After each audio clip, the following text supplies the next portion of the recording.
Okay, so how I would like it to happen is that we do this question baton. So whoever would like to start questioning Mette up here, please raise their hand. Mette, hi, have the honor. You want me to come up?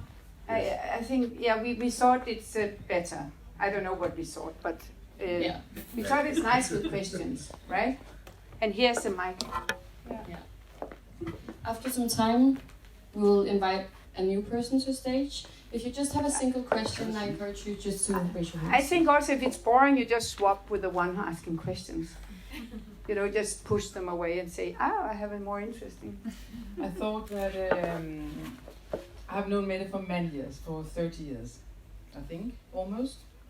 And so I thought maybe we could start with a question which might lead into the world of anecdotes.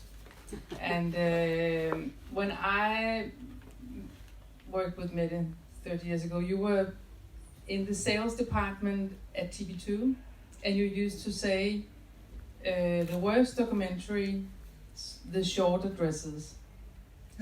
Yes, And, I mean, yeah, that's true. Yeah. So I had very, very short dresses on in the beginning because I had to sell not so sellable stories in the beginning. And how did the scene look at that point? In the beginning, it's interesting because it's so many years ago when I started. It was actually we sent faxes around. I don't know, faxes. You put a paper in a machine, it comes out in Japan. Then you send out VHSs. You know, and it took like 2 months before it got to Japan or Canada. Then you got a fax back, maybe. So it's kind of really many years ago. And there was not a lot of interaction and co-productions. At that point, a broadcaster, if we wanted to do a film, primarily they fully financed the film. And then there was a sale afterwards. And then we all know that budgets went down a bit, and there was a decrease of that, and a lot of filmmakers then had to see if they could do co-productions. And I think I was one of the first ones to try and push an international market, and to try and include people in the editorial process. The first one is probably not true. There's always somebody. But I mean, it was very virgin landscape at the time, and it was a new market. There was, of course, big sort of TV series, and BBC was selling their products all over the world. Products, they called it that. So, but you know, sort of single films made by filmmakers with their heart, and more difficult films was not really existing at the time. There's one thing that you've always done, I think, right from the start, and because you started to buy films, and then you started to, as you say, co-produce, and you have always been insisting on, you know, the first way an audience connect with a film is with the title, you know, and you know, if titles could have sex or, you know, guns or bombs or something, you know, something which was really ear and eye catching, you would be in favor. So what is it you think a title should do, being the first way or time that you connect with the film? I do think it's the first point of interaction, and I actually now the commercial people, they have now words for it. You know, it is attract, engage, react, and that's sort of a standard for commercials. And I do find boring titles really boring, and actually also nobody will watch a film with boring titles. The titles are vital, And now I see Rehab is here. Remember, you made a really boring title, right? Yeah. I mean, it was really boring. And I said, Rehab has made this fantastic film about. I don't know if you're going to talk about it. We can talk about it now. Fantastic film where first time in a way ANC is shooting. It was a turning point in South Africa because it was these miners who were demonstrating outside Marikana. Yeah. Marikana was the name of the mine, and these miners were then basically shut down by the government, and it was a huge turning point, I think, in ANC history, because the first time ANC was shooting on their own, black people. So that was. But he came with this really boring title. Marikana, you called it, right? The name of the the Marikana massacre. Yeah. Still, and I said nobody knows it's Marikana. It's like Himmelbjerget in Denmark or something. But so I said, but it's about miners being shut down. So why don't we just call it Miners Shut Down? And I think it's a super cool title. I was very happy for that title, and you also thought it was a good title eventually. I think if I remember right. But we also have the film in the Wire season called it's called Fathers and Sons. Fantastic film, amazing film. But in our catalog we have called it An Army of Sons, because I think it does show or indicate that you are teaching these sons to become soldiers. And I think titles should be inviting, and they should also describe a little bit of what the story is about. And it is true that you can attract with very commercial titles, but you should not make a commercial title just because it's commercial. It should reflect on the content of the film and the story. It's not always easy, but I think you mentioned yesterday, what was the title I had called? Some Help My Penis. It was this film called, it was a super beautiful film about these trans persons from Sweden. It's such a beautiful film. And it's called Regretters in English. And the Danish title was Help, I Want My Penis Back. But there's a lot of people who saw that fantastic film. And you should not underestimate that, because if it's a good film, a well-made story, with engagement, with the heart of the filmmaker, make a title so people watch this amazing film. And I always tell people, make a title that people will reflect on, I think, yeah. I have a final question, because you have really been a spokeswoman for working with local filmmakers. That you make films with React when a film takes place in South Africa. Tell us a little bit about where that comes from and what that means for. Yes, I was born very. I'll be serious. I think I experienced in my childhood a big social deroute from being quite wealthy in the local society to my father died and we were suddenly poor, so we moved from private school to public schools, and from big house to a little flat. I shared a room with my mom. We'd have our own big rooms. So I always had sort of an idea that everybody should have a voice and everybody should also, get a chance to make what we want to make. But I don't think it was sort of something that was infested in me like from the very beginning.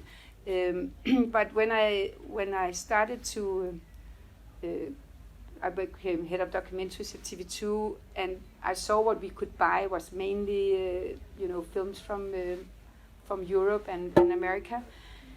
And I was then at some point invited to South Africa to do actually, now I don't know why it starts with you, Riyad. You're here, that's good. So you have to adjust, because I say I never lie, but I always exaggerate. And so you can, but we were meant to do a little number of broadcasters from the north, 3 to 4 films about the pandemic of HIV/AIDS, and so we were getting some money from various places, but the intention was also that each broadcaster should buy 4 films from African filmmakers.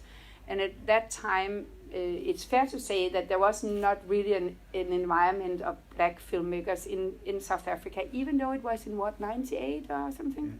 Yeah. So we had all these workshops and people coming in from all over the world, and we had all these amazing young filmmakers. Oh, they were not filmmakers at the time, but stories. And so I think we ended up buying like 34 films or something, and there were actually a lot of them really good, and also there was a big interest in Western, in European TV. A lot of them did really well at the time. There's also a new thing that you had local voices. It was not normal. And I remember also SABC, the South African broadcaster, were not even involved. They did not support the young black filmmakers at the time. And I think because we came, and particularly BBC was also there, but a lot of European broadcasters that helped, that they felt they had to get involved. So that's how SABC also came in. And is it fair enough? We have to adjust if it's... Yeah. I want to come in on that when you're finished. Yeah, okay. Yeah. So I also thought that this authenticity, because some of the films, both from Africa, but also later from China and South America and others. I mean, Jose Padilla, who did the season Narcos, he did very young a film called Bus 172. Extraordinary film. Not such a sexy title though, Bus 172, but 74, no.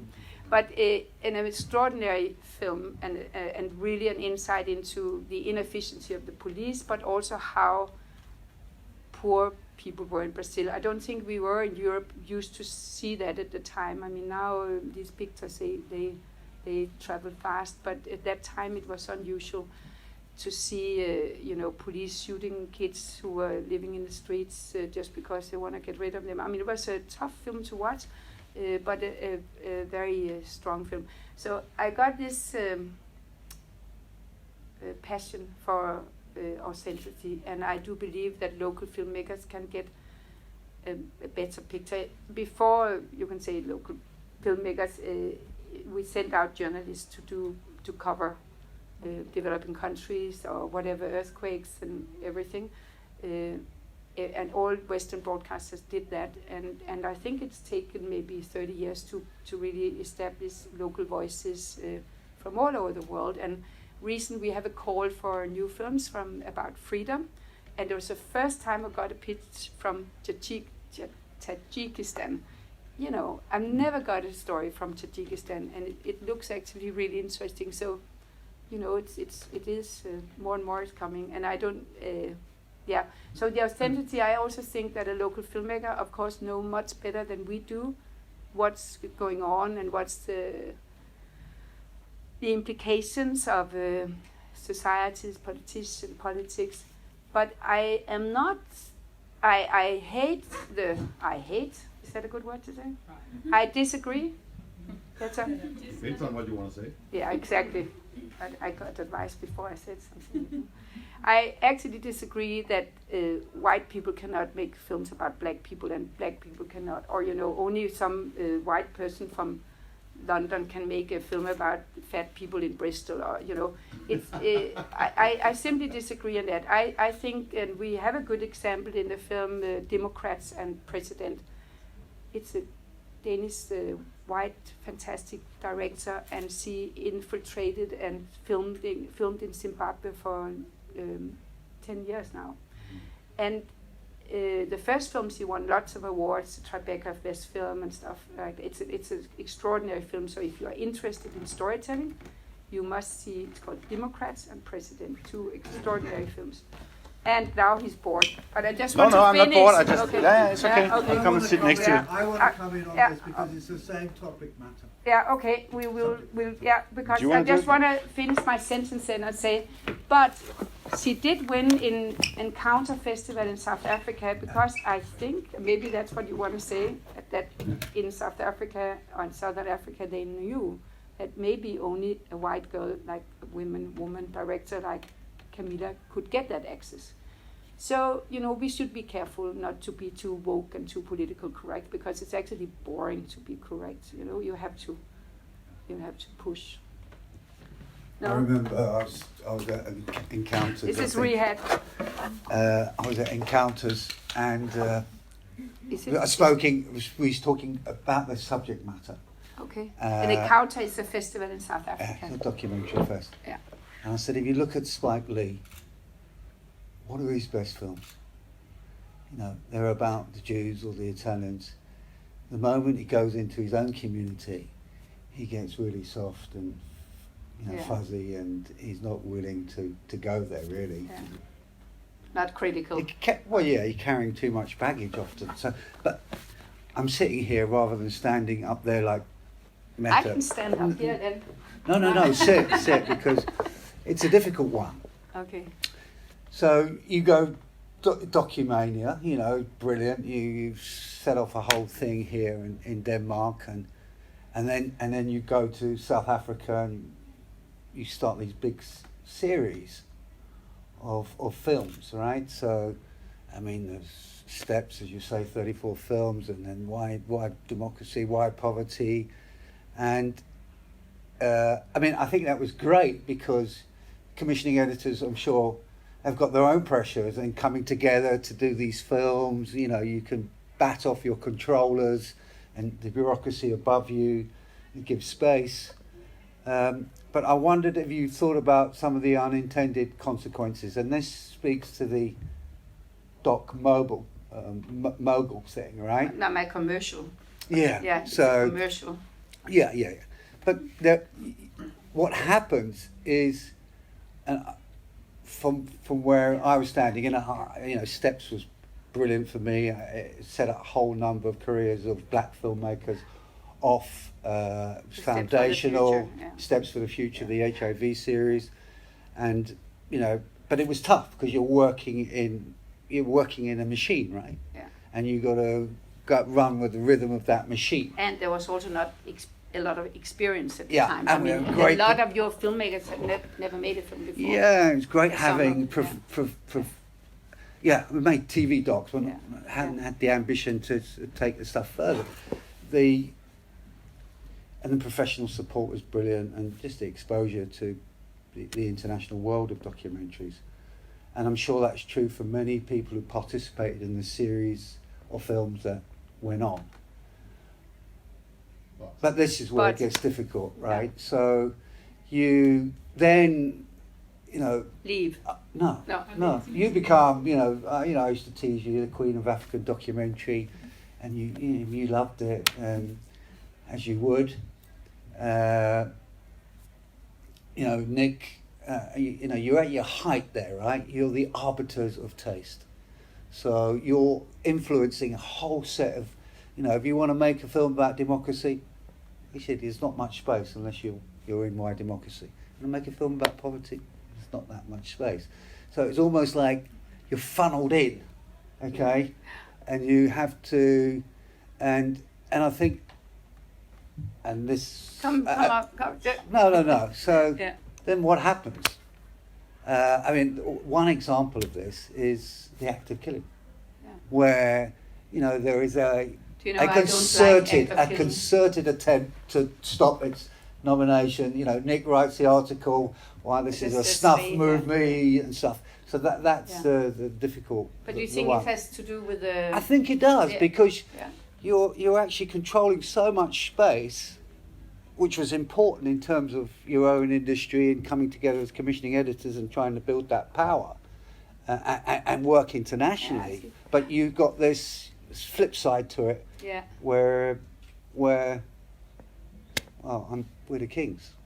Who are you? No, okay. Yeah, I see where you go. And that also might be at some point, but actually, there was like 4 or 5 years between My Democracy and we commissioned lots of other films individually. I did, and other of the, ZDF and others.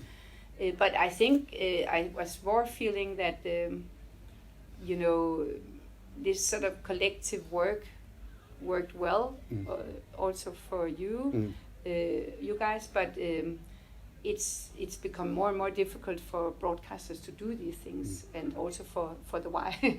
And there's much more sort of business in the controlling of broadcasters, you know. So because of course not all 8 films were super commercial, and not everything that the programmers loved, but we could push it through because we made a theme.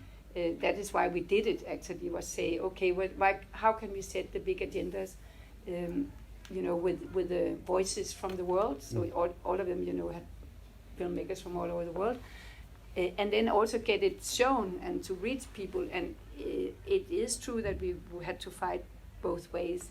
But we were also very ambitious, so were the filmmakers, to make really great films, and I think to some extent we achieved that.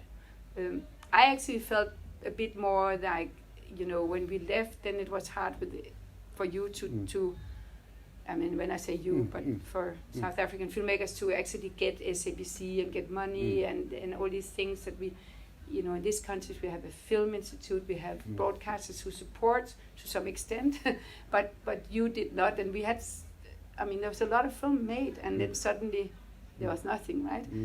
So I think that was what I felt or heard was a problem.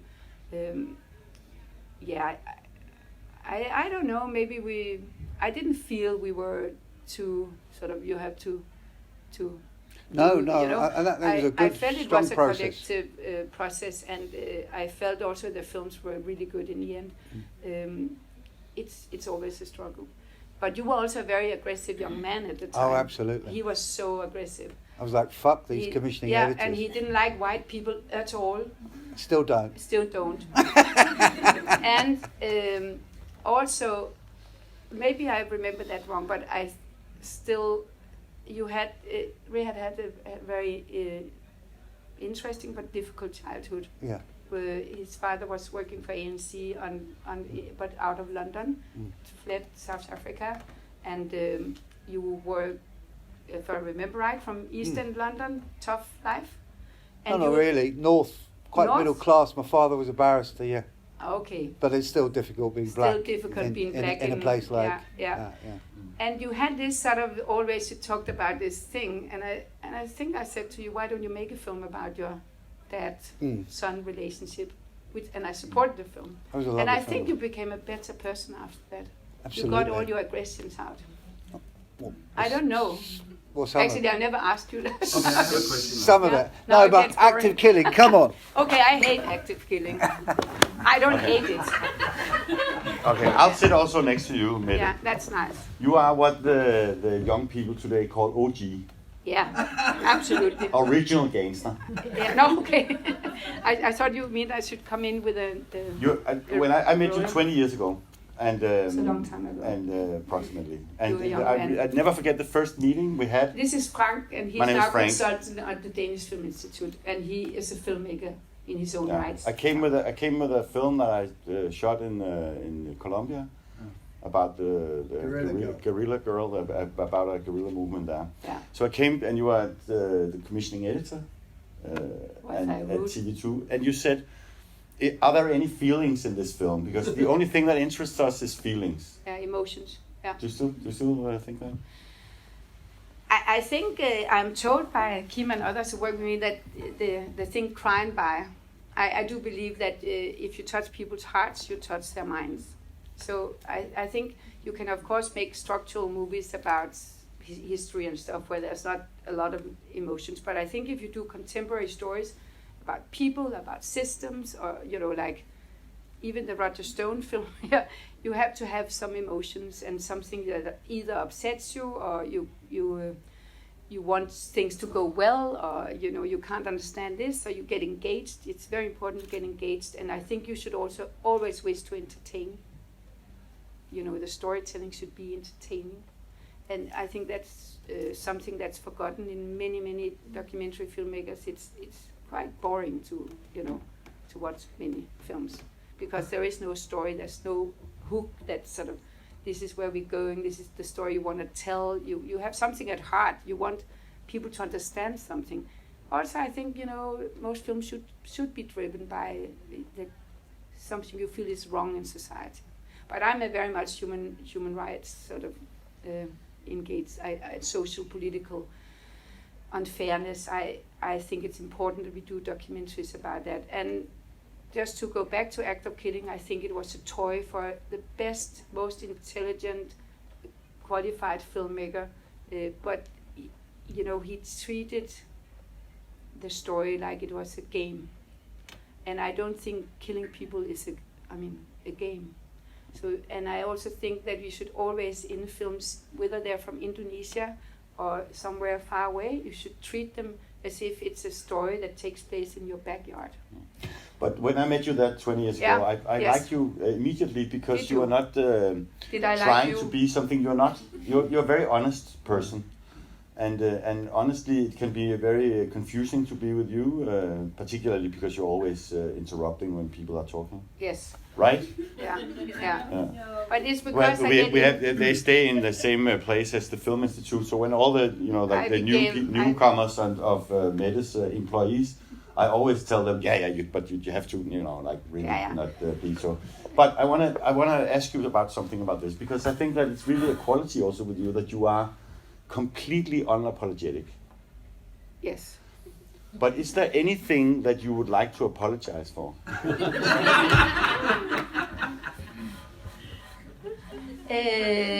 Probably.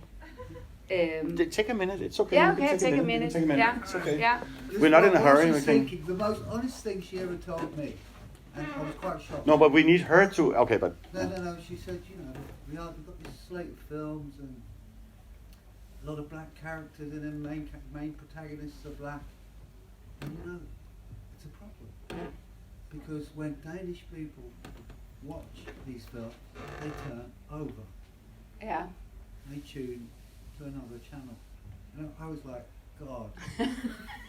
I sort of always suspected it. But as a commissioning editor, to actually say it.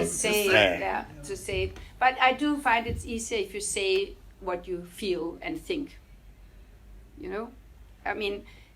Actually now we all discuss and we are all heartbroken. It's really tough time we live in with the Ukraine and Russia and Yemen, and there's all these wars.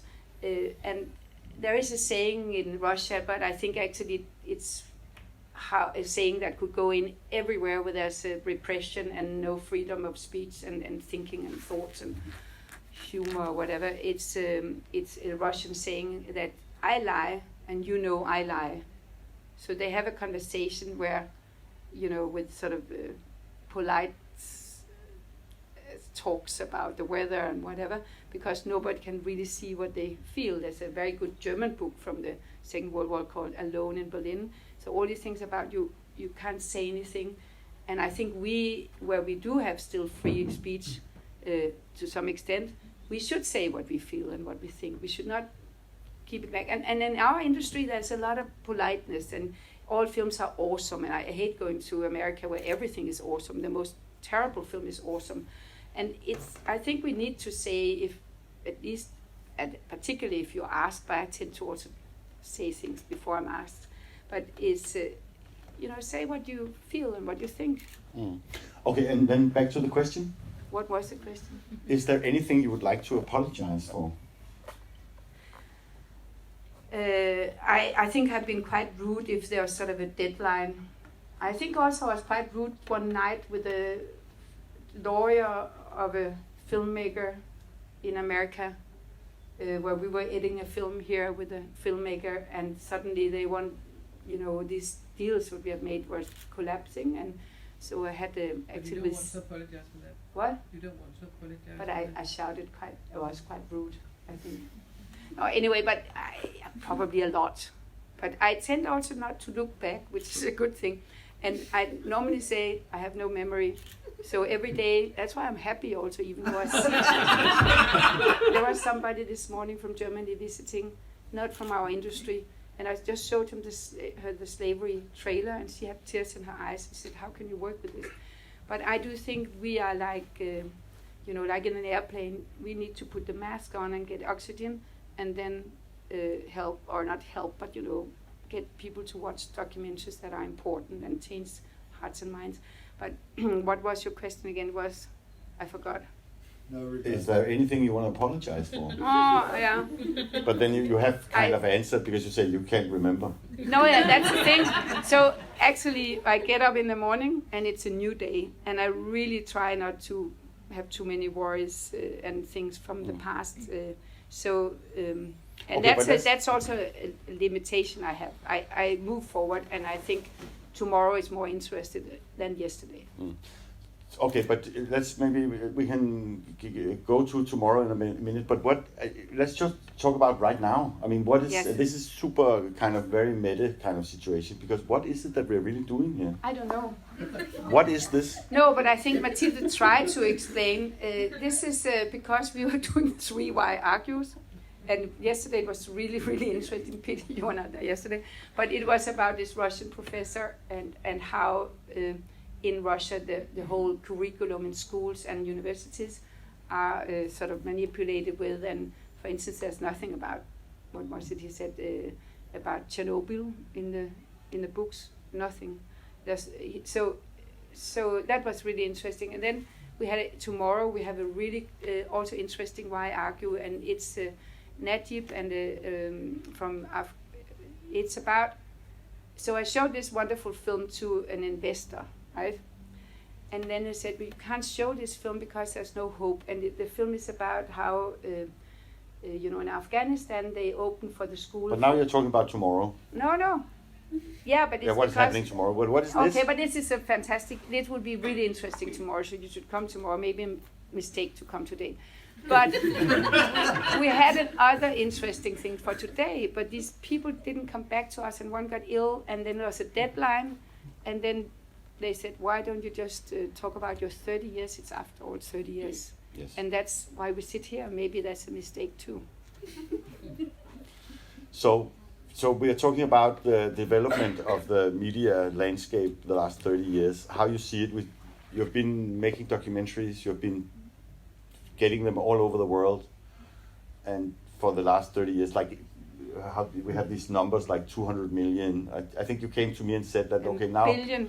Now like 2 more billion people is able to see Blood on the Mobile film that I made, something like that. Maybe that's enough. But I but you always exaggerate. Yeah, exactly. But still, even though it's only 1 billion, it's like it's still a lot of people who had maybe they didn't see it, but they had a chance to see it. Exactly. On that opportunities. Television. Yeah. So it's equal opportunities. So we basically work for something called equal opportunities. So we try in the Why to make sure that everybody in the world can see documentaries about human rights, to strengthen and empower people with human rights. And stories. how is this going in terms of, because all the it's sales? going really bad. There's war all over us, and no, but also awful in terms of you have been dictators doing taking this for years and years now, since you've been like promoting documentaries in the scene. You've been inviting people from the south to also participate in making the films. You've been sending the films back to the world. You've been practicing kind of something which is, you can say, for the good of the world. Yeah. How do you see now as we're standing, not in terms of the wars that are going on, there's still war like everywhere, there has always been, but in terms of the documentary scene, this whole industry, the community, how do you see the near future? Are you optimistic? Are you I learned a new word yesterday. Are you a possibilitist? That's also a new word for does that exist in English? No, I think it's a homemade word. Maybe you does now. Does now a new word. How do you see the future? Yeah, so we once had a minister of culture who said that she didn't want to watch football or something. It's much funnier to play it or something. And I do. What she said was that she had the same feeling about sport as she did with porn. No. It was much nicer to partake in it than watch it.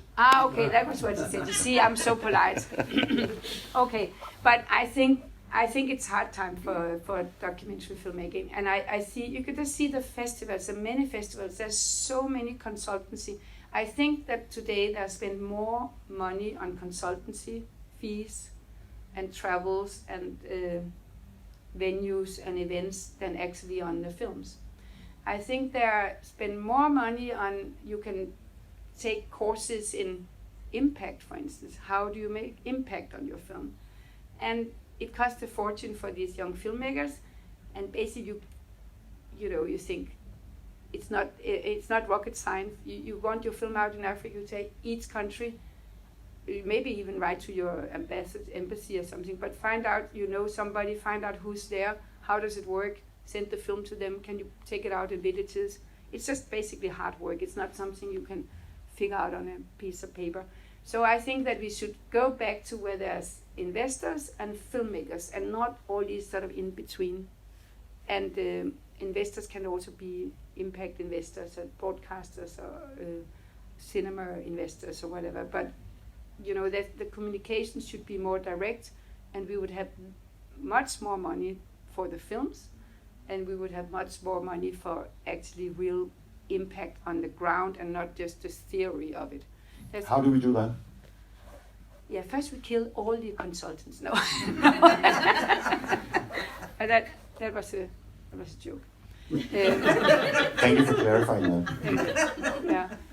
Yeah. Now, I don't know. I just think, as you said, I think we should work with films in an honest way. You have a filmmaker who wants to tell a story. You have investors, and I love the pitch sessions. It's not that I don't. I think it's important, but I think that there's a lot of things around it that probably is taking away the focus from the films, and I think it's a pity. And I don't know how. And I'm also too old to change anything. For me now, I just want to get the films out to developing countries, and I try to secure free access to stories for everyone. And so I don't think I can change the industry. I mean, I'll interrupt you. No? We have questions. time for one last question. So, does the audience have a question that they would like to ask? It's all answered. I think it goes to Frank then. Can you change apology to regret? Is there a film that you missed? Yeah. Is there anything you... The question is there anything you regret? Then you saw it and then you thought, that's fantastic. And are you able then to say to somebody, that was really good, sorry we didn't buy it? I think that at some point I regretted, because I thought it was an important film that I didn't invest, and I had a million calls from the producer, so I actually felt a little sorry. I felt bad about it. 5 broken cameras, which I didn't invest in, and I thought that was a very good documentation. So I met the people who had done Saudi, what was it called? Saudi Escape, what was it called? People I met today. Anyway, but that ended up, they couldn't show it, but it was also a brilliant film. So of course there are probably many. But again, you do what you do, and you do mistakes all the time, and you always have to curate. You have a certain amount of money, and I also think another thing that's important is that commission editors and investors have their own budgets, so you can fiddle around, because that was what I did. I mean, they never knew that I invested in films in China and Africa, and so nobody knew, because you just, you had your own budget, so you can give little less to Danish producers and little to others, and give people a chance, as Beatles sang. But that was a good ending there, right there. Yeah. Give people a chance. Yeah. It wasn't people. I don't know. Peace. Peace. Yeah. We also do peace. Give people a chance. We also do peace. But anyway, so I think it's important that you just, I don't know, we should go on fighting for these documentaries, but it is difficult times, which I don't understand, because at our YouTube channel we have many, most young people are watching our YouTube channel in percentages. 15 to 30 years old, and they watch documentaries all over the world, so I don't understand why broadcasters and investors and so on are not more keen on strong documentaries. It's a mystery. You have to ask why then. How many viewers you have on your YouTube channel? I think, Martin, 20 million or something, yeah. 20 million. It's not an exaggeration. 40 million, I did only say. 20 million. 20 million, yeah. And we just launched a Russian channel, full Russian language versions, and I think it had like 30 something in the first week. 1,000, not millions. Yeah. Thank you, Mette. Thank you. And Mette, Thank you very much. Thank you. And